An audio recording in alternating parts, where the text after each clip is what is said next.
Hey, all you amazing little creepsters out there. This is Kelly from rural Wyoming, and you are listening to A Paranormal Chicks. Hey, Carrie. Hey, little Donna.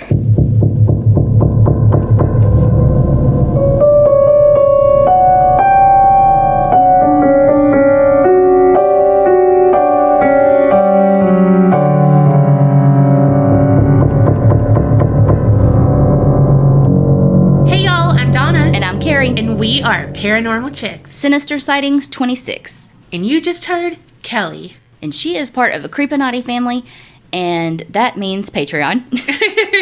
And as part of her tier, she gets to introduce an episode. So if you want to introduce an episode as wonderfully as she did, I mean, that's pretty good. Hop on over to Patreon and check it out. BTW, she really is the person from rural Wyoming. Yeah, and so, like, that's now a whole joke. Like, every time I think of her, I think of where she's from. I mean, I can't say it out loud, but in my head, I say it perfectly. Do you, though? Okay, probably. But, okay. I'm going to go with that's a no. Guess what? What? I have a true crime story. Woot, woot. Well, I mean, not woot, woot, that crime happened, but woot, woot, that you have one on your, like, genre. Okay. Are you ready? Mm-hmm. Hey, ladies. You can call me Madsky. I love your podcast, of course, just like everyone else. Oh, thank you. I found it when I recently took up a new job and finally caught up to your most recent stuff. My work is next to a Indian cemetery, and I've actually got some stories about it as well that I'll share another time. So, while listening, I get the heebie-jeebies from time to time. Anyways, the story I'm going to tell you is kind of long, but I hope you guys enjoy it. You know we love long, short, wide. What you talk about? I mean, we are equal opportunity storytellers. Okay. You thought I was going to go somewhere else, didn't you? I thought you were talking about some hot dogs, and I mean, I take a foot long. Okay, so my story takes place July of 2014. I was going to be a junior that year in high school. I'm 23 now, so just like any teenager, I was with some friends, up to no good, trying to make some plans. Oh my God, I thought she was going to say in the neighborhood, yes. And then one little fight mom got scared and she's moving with your auntie and uncle in Bel Air? I mean, but you know what? She wasn't even born when he was on the TV. Probably not. Okay. When she said that she was a junior in high school, I was like, I graduated college. Cool. Okay, back to her story. So she's trying to make plans for the hot night in July 3rd. Everyone was in a partying type mood. It was my friends RJ, John, Josh, Claire, Haley, and I, along with a few others talking and whatnot. A friend came up to us saying there was a party at 10 that night, so everyone was doing what we could to get ready for it. Load up. What did they say on Jersey Shore? Cabs here. Yeah. As my friend RJ and I are sitting on his car's trunk, a spider comes scuttling across the trunk, and RJ freaks, saying that someone needs to kill it. I end up killing it, and we all went on our way to the party. My friend Claire and Josh rode with RJ so they could cash Claire's check. Whew, that was a tongue twister. It's about 10 at this point. I rode with Haley. We all agreed to meet at the party, but Haley and I saw some other friends and stopped. Claire texted us and said the boys dropped her off at home. She couldn't cash her check, so she wasn't going to come out. Aww. Haley and I didn't go to the party either. We decided to stay at our friend Nicole's instead for the night. The next morning, 7 a.m., July 4th, Haley, Nicole, and I woke up to Nicole's neighbor asking to speak to us. She was a 911 operator and just got a call saying a young man was found out near Horn Rapids in Tri-City, Washington that matched the description of Josh. Fuck. I called Claire asking if she spoke to Josh, and she said she hadn't talked to him since 3 a.m., and I told her I didn't know how to tell her the news, but a guy had been found that looked like Josh that morning. Claire called Josh's mom and did find out, in fact, it was him. No. Come to find out, RJ and John had taken a ride out there to smoke some pot. Let me describe this area where he was at. Tri-Cities is the desert. It's sage, brush, flat and sandy, tumbleweeds roll around like nobody's business.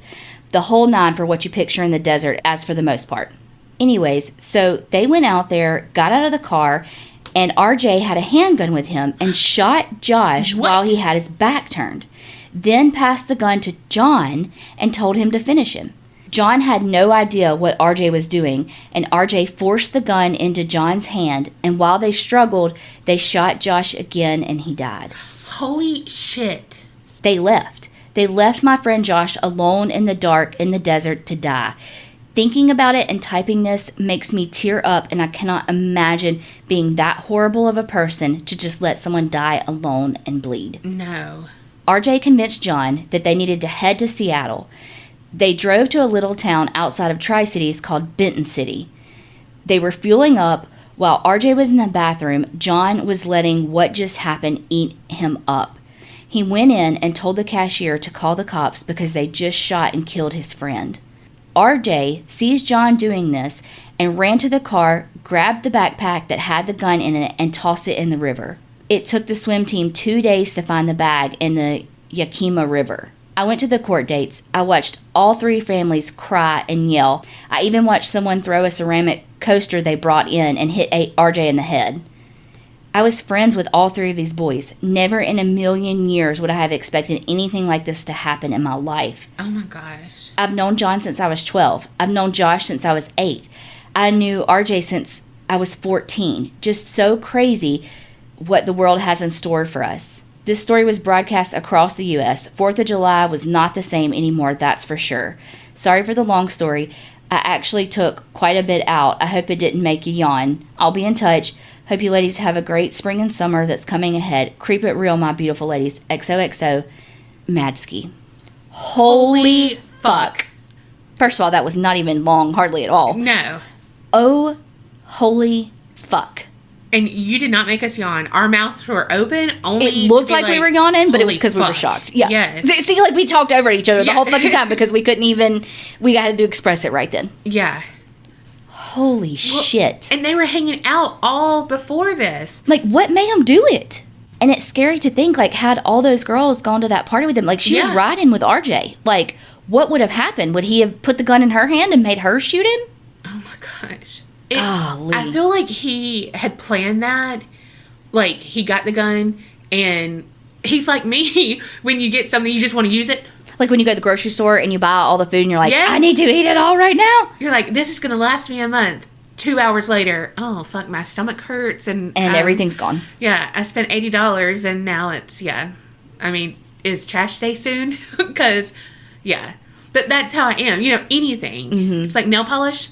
Oh, I just got my nails done, but I just bought this nail polish, so let me, that's how I am. But, like, I just feel like he had that, and so maybe he thought Josh was the one who wouldn't, like, help him, and so that's why he turned on him, and he, thought, okay, John will just do it.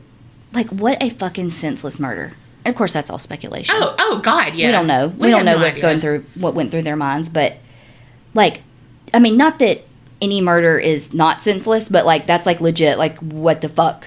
Y'all were friends. Like, friends, hanging out. But, like, what made him just fucking be like, all right, tonight's the night. Mm-hmm. Josh gonna die. Who knows? It's like when someone wants to kill something, like, it doesn't matter. He could literally say, I hate McAllister sweet tea, and he'd be like, that's it. You know what I mean? Like, it's just, they're looking for a fight. They're looking for you to, like, do something. So their mind, they're like, he was asking for it. You know what I mean? Yeah. And you just can't reason with people like that. And, like, what in the world, like, you know how they say, like, everything happens for a reason, so you wake up late and yada, yada, yada, you missed a wreck or whatever. Like, what if Claire had been able to cash her check? Because it was, I think I had it wrong a second ago of who they were. Anyway, because it was Claire, Josh, and RJ in the car. Yeah. So, shit. That's so scary. Wow, great story. Thank you for sending that in. And we definitely want to hear your other sinister sightings, like, for sure. Mm-hmm. Also, I'm really sorry that happened. Gosh. Hey guys, this is my husband's typed up experience of the museum. I think he tells it so much better in person. He also doesn't know about Zach being the Dybbuk douche. So, I find what he says so interesting. Rachel. So, now... It's her husband, like, picture it. He's, at his typewriter, Like, Murder, She Wrote style. yeah.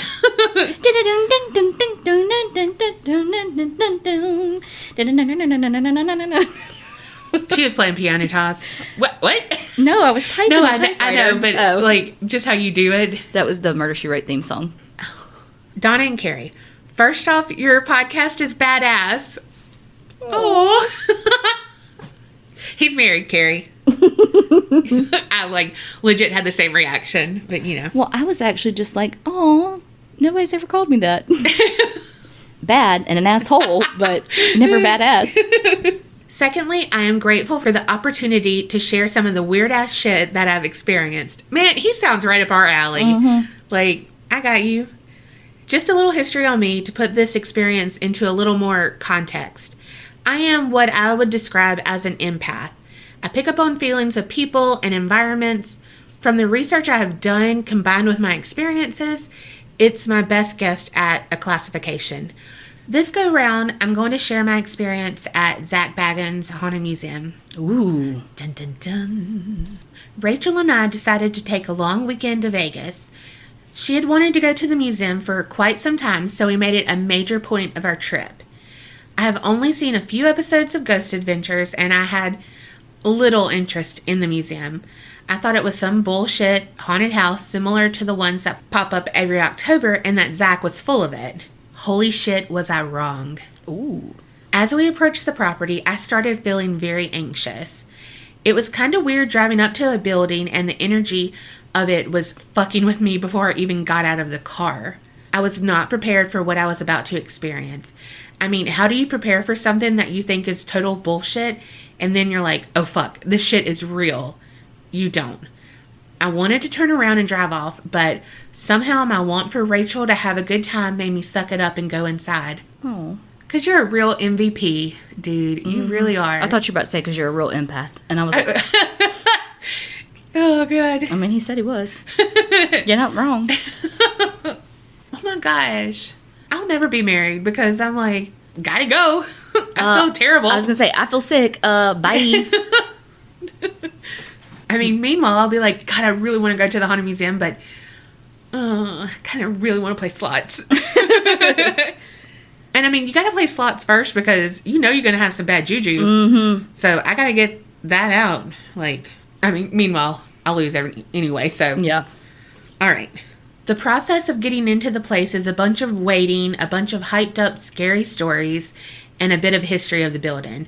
It's kind of cheesy, but whatever. That sounds just like Disney. Mm-hmm. You know, like, oh, okay. That was me on, what's that ride that goes like up and then whoosh down? Tower of Terror? Yes. Oh my God. I was so anxious. One, because I did not know if that seatbelt was going to fit me, y'all. And I was like, oh Lord, what am I going to do? What am I going to do? You know what? At the end of this episode, I'm going to tell you about that fucking thing. Okay. I mean, spoiler alert, it quasi-fit. Dun dun dun. Okay. So as we enter, the feeling of anxiousness increased. I felt like there was a whole bunch of bad stuff all around me, but I couldn't see it or specifically identify it. The tour guide takes us into the first room with a bunch of supposedly haunted dolls and such. I didn't feel anything particular in this room, still just the overall shitty feeling of wanting to get the fuck out. But I'm not a bitch, and I'm not going to bail on my lady, even if it kills me. Oh, God, I love it. Be like, bye. Mm-hmm. Like, you got a guide. You can go in by yourself. Yeah. Oh, what's that over there? Let me go over here. Meanwhile, this is why Shaggy and Scooby get fucked over, because we're like, oh, we're scared. Let's go in this room. And then it's where the actual monster is. And yes, we're Shaggy and Scooby. There's no Fred. Moving on to the room of mirrors. The mirror they were promoting was next to the entryway. I think it was the Bela Lugosi mirror. Supposed to have a dark spirit or a demonic something in it. That particular mirror to me felt like an everyday mirror or a replica of the original, possibly, but the big mirror to the left of it as you face the promoted mirror was skeeving me the fuck out. Ooh. I was scared to turn my back on it. I was feeling so... I don't even have the words to describe it properly. It felt like when you were 5 years old and you think there's a monster under your bed kind of feeling, where if any part of you went over the edge, you were going to get fucked up. Oh my God. I felt instant relief after exiting the room. I still don't know why this mirror has that energy. In between this room and the next, the hallway was lined with pictures and artifacts. There are spots in the hallway where I wanted to burst into tears and parts where I felt a relief from strain on my senses, and a feeling of something lurking, but keeping its distance from me in particular. This feeling continued throughout the building with different areas of artifacts and collectibles. I was grateful most of the place was dimly lit so no one can see my eyes watering. Ours do that when we get scared. I hate admitting to feeling fear of what was lurking into the sensory overload because of the fucked up energy all over this place.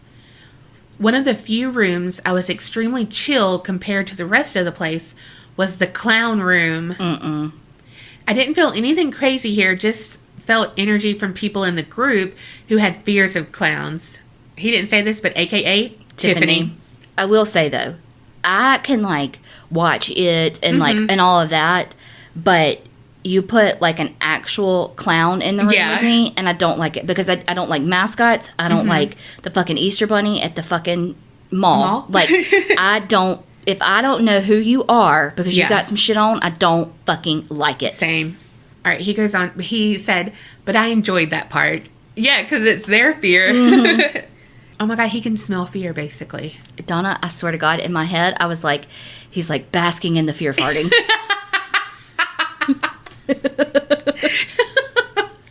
I was like, that is too dumb to say. And then it worked. Yeah. Because we're on the... Jack Kevorkian's van was the saddest artifact in the whole place. I couldn't even lean inside to look closer. It was just so much sadness and depression. We moved on to a room with items from a serial killer. It had actual items used to violate and murder people still inside evidence bags. I couldn't even go inside. The energy was too dark and I stood outside the door. What the fuck? Whoa. I wonder what serial killer. Me too. Oh my God, I really want to go to this. As I'm like, that's crazy. I want to go. Next room I want to mention was a Dybbuk box room. Nothing of any significance here. I call bullshit on that box. Hey, mister. Listen to my episode. Okay. Just kidding. I totally understand. But I mean, I wouldn't open a Dybbuk box. No, fuck no. Like, even if it was just like the fucking placebo effect. You know what I mean? Like, I wouldn't know. Did you say placebo? Placebo. Oh, I thought you said placebo. I may have. Placenta. I don't fucking know what I said. Ew. No. I think it's all hype and no substance. I would welcome the opportunity to be proven wrong. Hey, next Halloween, he probably is going to have a 4-hour episode again. Probably not going to open the box up. All I was feeling here was other people's vibes of fear. Same with Peggy, the doll. Not a single impression of the world's most haunted doll.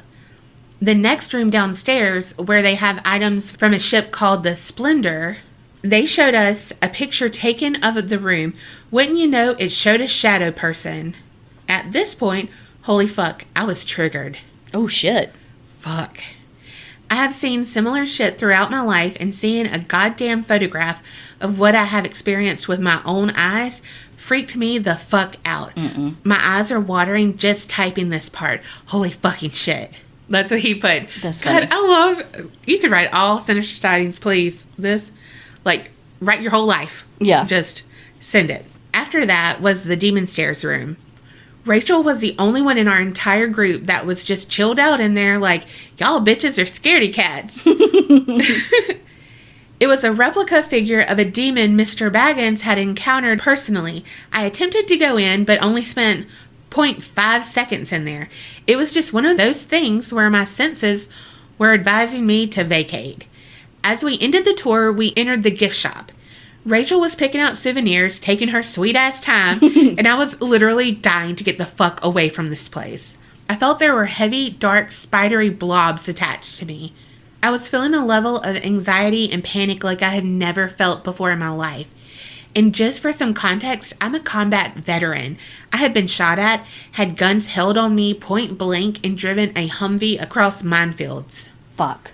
The oppressive shit that attached to me at this museum and the feeling of such panic superseded any of the fucked up human interactions I have had.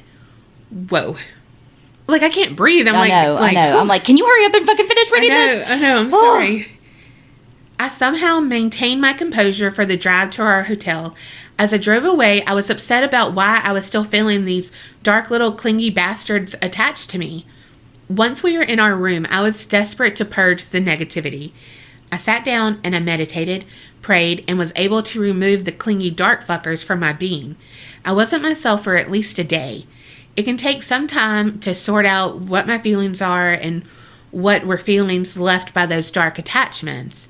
My personal opinion of the museum is that the intense emotions aren't coming from high-profile items. It comes from the smaller objects. The objects with real human emotions of fear, anger, and depression imprinted on them, combined with the dark ritual shit done inside, makes an intense and scary place. Rachel felt nothing but pure curiosity. It's fascinating that two people who are very close can have such different experiences. Mm-hmm. Lastly, if you are sensitive, I don't recommend you visit. It will rock you. I know there is not a chance in hell I will ever go again. Thanks for taking the time to read my story. I apologize for my shit grammar. Please feel free to make any corrections. Also, I'm happy to authorize you to share this for whatever y'all want to use it for. Thanks, CJ. Holy crap. Whew. Okay, seriously, you and Rachel just powwow together. That can be your little date night. Y'all just write up all your sinister sightings because y'all got some good ones. Damn. I don't know that I could go there, honestly. Like, oh, I'm going. I'd be Rachel. See, and I wouldn't. I would be him that's like, fuck, how do I get these spidery things off of me? Yes. Oh my God, that's scary.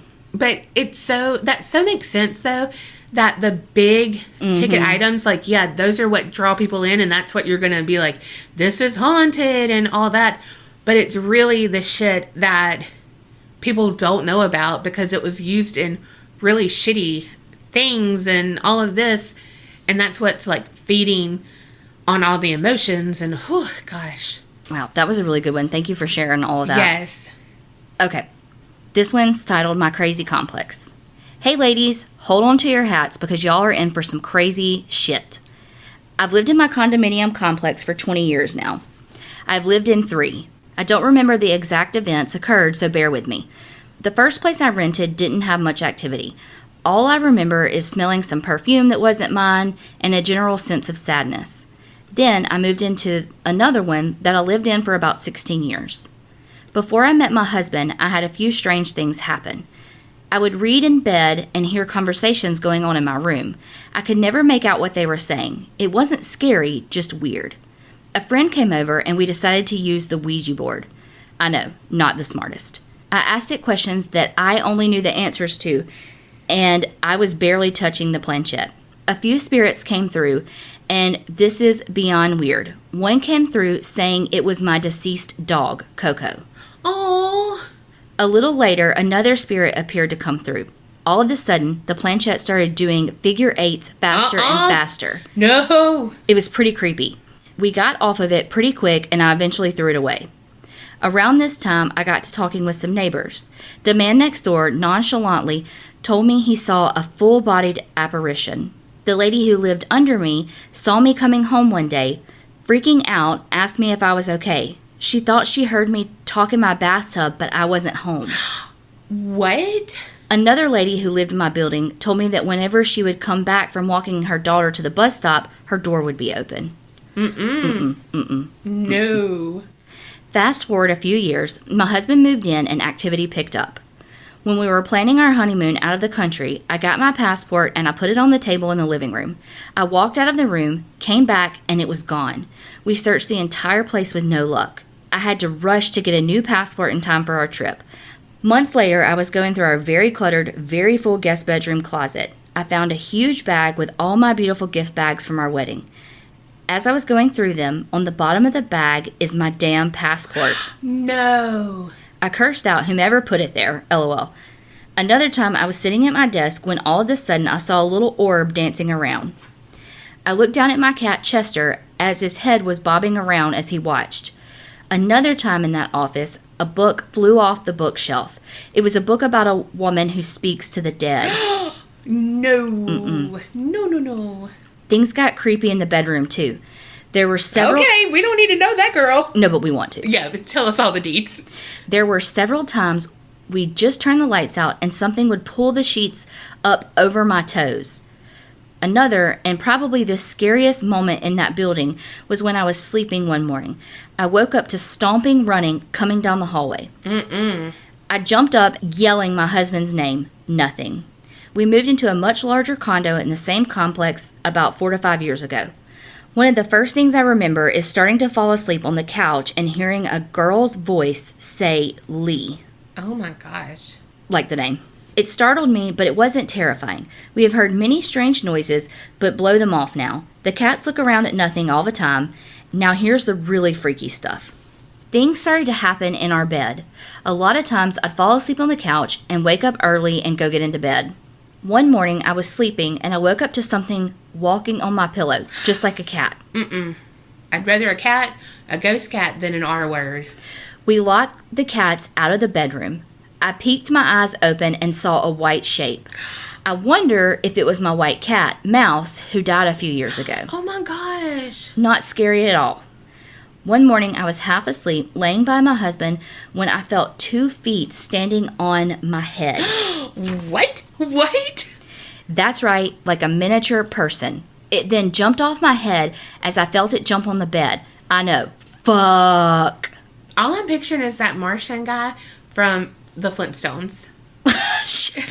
You Of course you are. Yeah. You know what I mean? I would, like, something on your head. Oh, God, no. Well, one, this is my problem. I don't think ghost or anything like that. I'm like, oh, fuck. It's a roach. Why'd you have to say it? R word. Another night, I felt something like a cat walking on my legs, then something heavy sit on the side of the bed. And the last, I was laying on my back in bed about a month ago. All of a sudden, I was being held down. No. I was paralyzed with fear. I even heard the sheets move.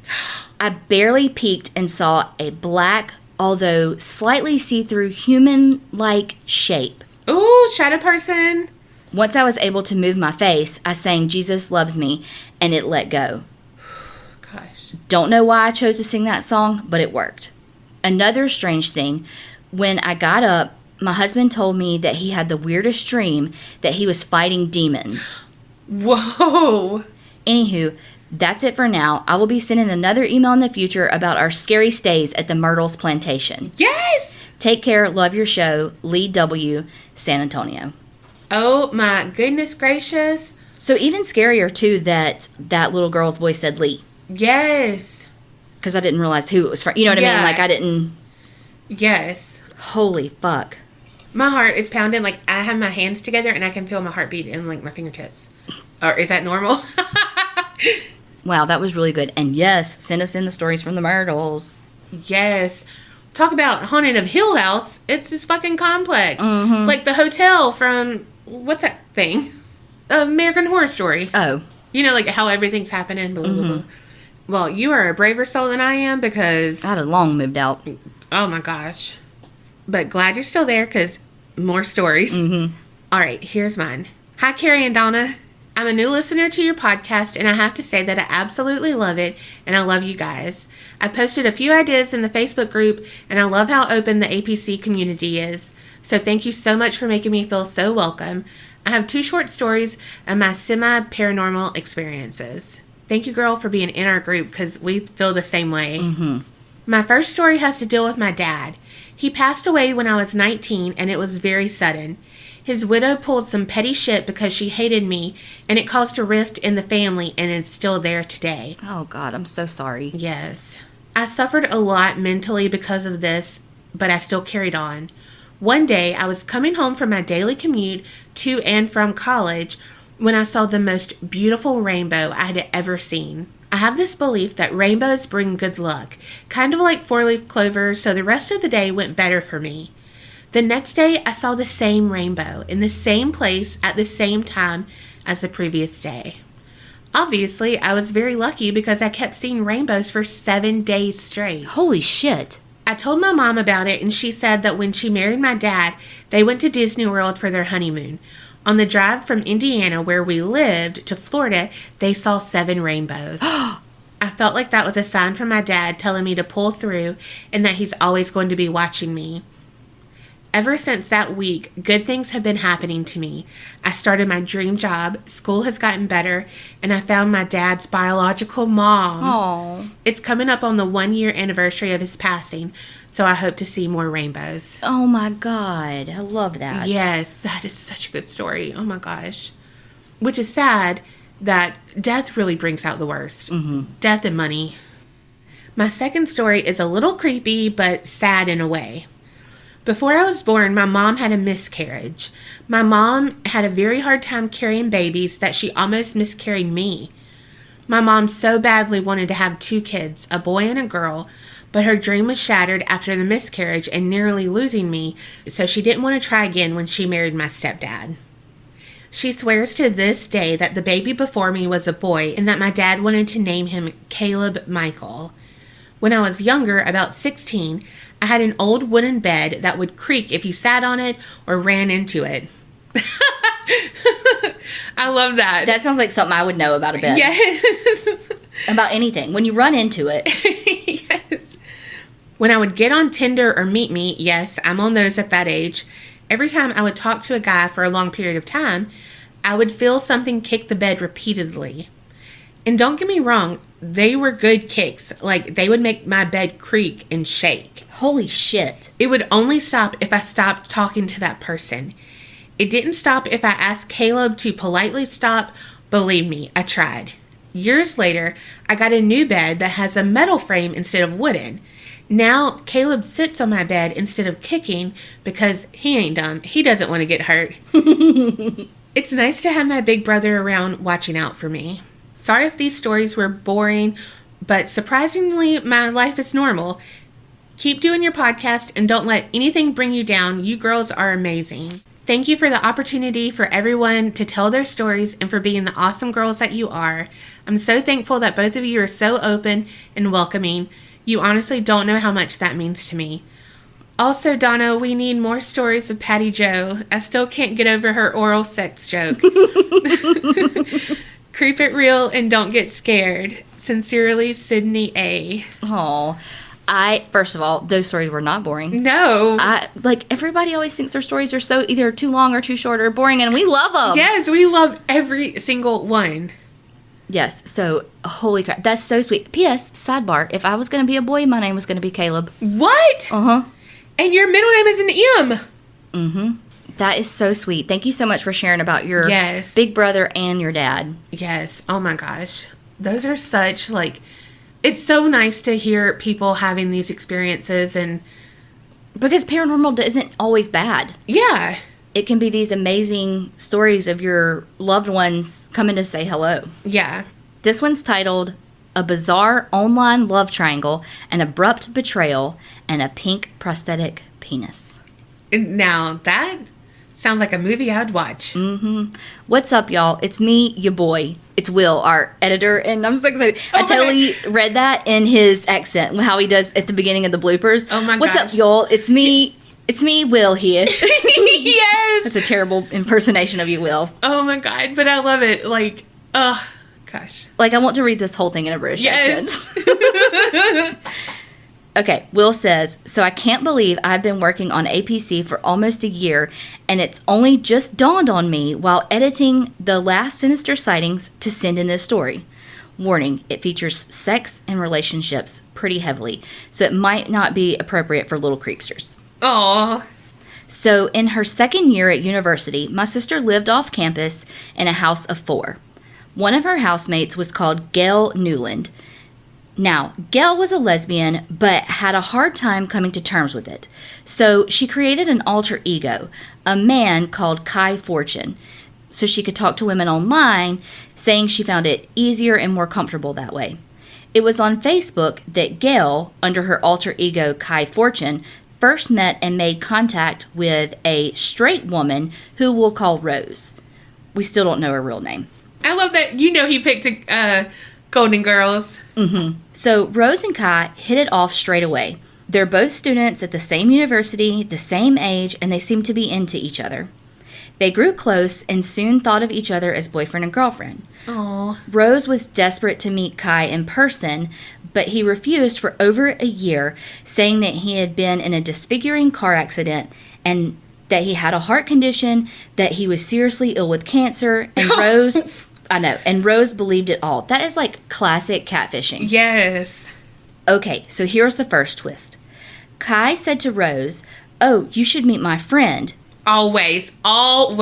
Gail Newland. If they say, hey, this is my cousin, or like whatever, they're going to send you a picture of them, and they're just going to test it out. If you're like, oh, he's cute, or oh, she's cute, they'll be like, oh, okay. But if you're like, ew, whatever, she'd be like, oh, that's my cousin. Yeah.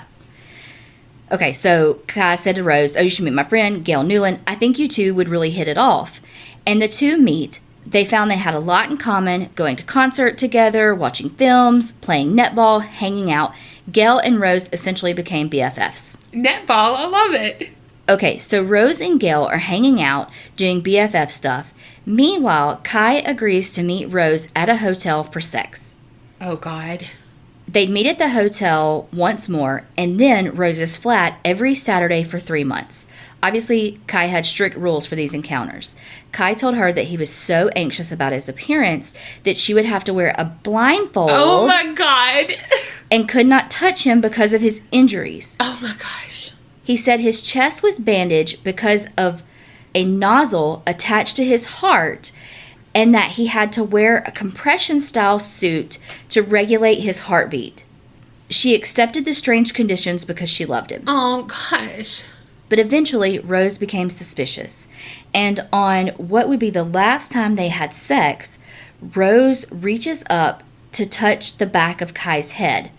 But something is wrong. Her hand gets caught in something that didn't feel right. Rose rips off the blindfold, and who should be standing over her with her boobs binded to her chest, wearing a giant pink strap-on penis, but her new BFF, Gail Newland. Oh my God.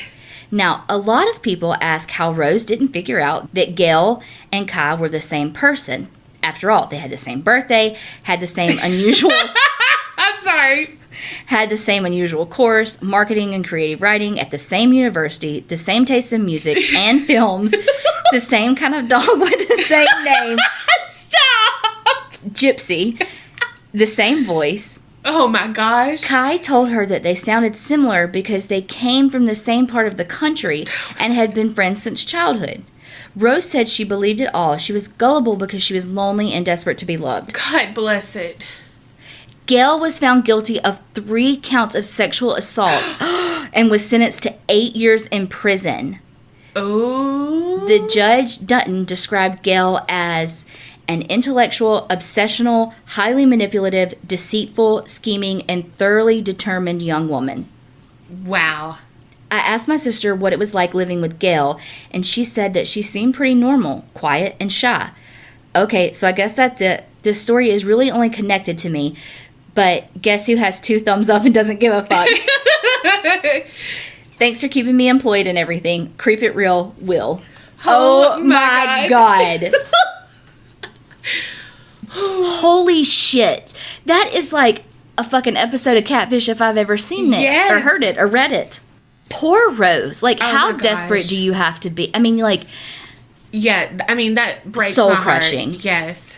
God. And the thing is, though, is that what did Gail get out of it, you know, like, sexually with her, if she's just using a strap? Like, you know what I mean? Like, she's not getting anything. Well, she's pleasing her, which now she's with someone. True.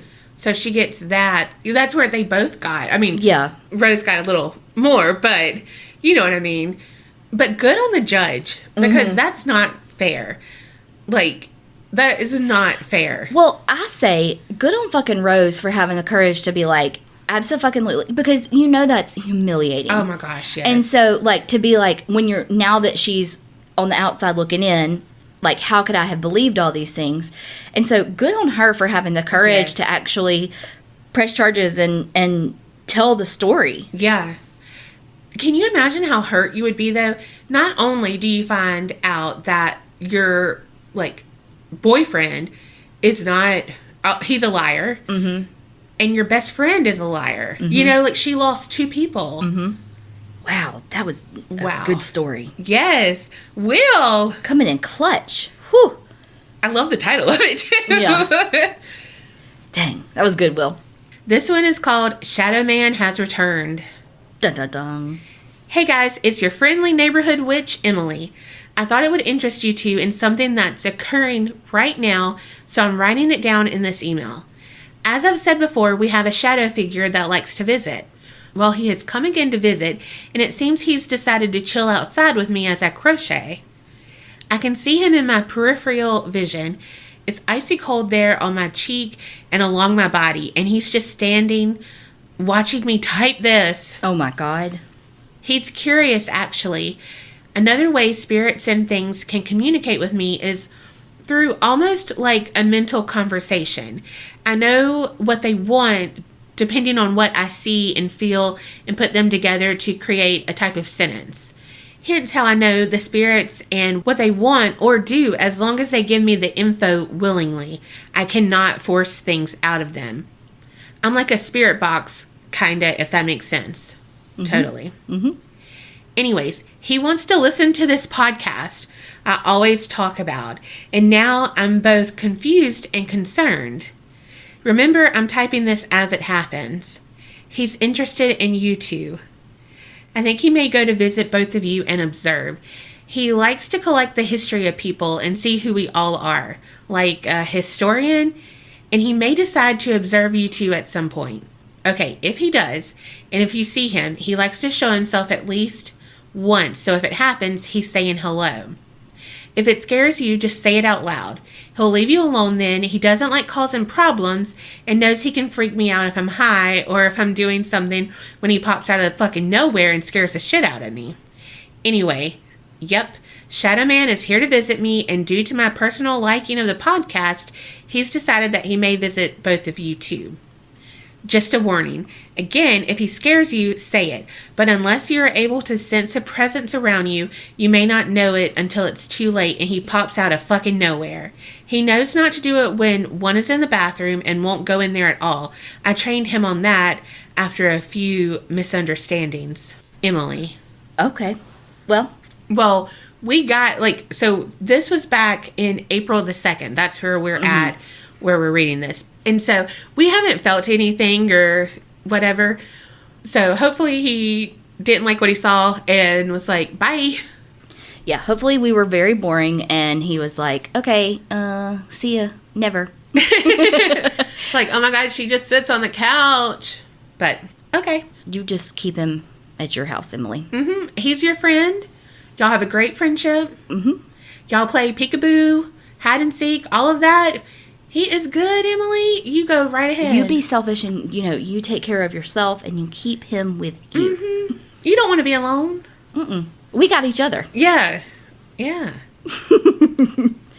Thank y'all so much for sending in all these freaking amazing stories. Y'all never, ever, ever disappoint. Never. Oh my gosh. And that kind of gives you an idea of where we are where people have sent in. So if you're like, I sent them in something they haven't read yet, we're making our way downtown. Yep. So y'all keep sending them in. We'll keep reading them. We love getting these. Yes. Because we get to know more about y'all. We love that. Also, like Carrie mentioned before about the Creepinati, just a thing, there are 3 bonus episodes that come out monthly, and then we have a thing that we're calling extra slices, because, extra large pizzas. It's just stuff that is too long for the bloopers, or it's... Didn't make it in the episode, it just was like a tangent that was a tangent among tangents. Yeah. And so it just needed to be cut. Yeah, so those are available, the extra slices are available to every tier of the Creepinati. But anyway, so there's a lot of content over there. So if you're interested and you're like, oh my God, I'm at the end. Hey, we over there. You can't get rid of us that easily. Yep, and if you sign up, you get the backlog of all the stuff that we've had. Yep. And we had a lot of Halloween stuff last year. Yeah. So anyway, just wanted to throw that out there. But again, we know that not everybody can support us on Patreon. Oh gosh, yeah. So what anybody can do to support us is to subscribe, review, all those things. Yes. Definitely reviewing. And if you do want to share Sinister Sightings, where can they email it? aparanormalchicks@gmail.com. Or they can go to Our website, aparanormalchicks.com.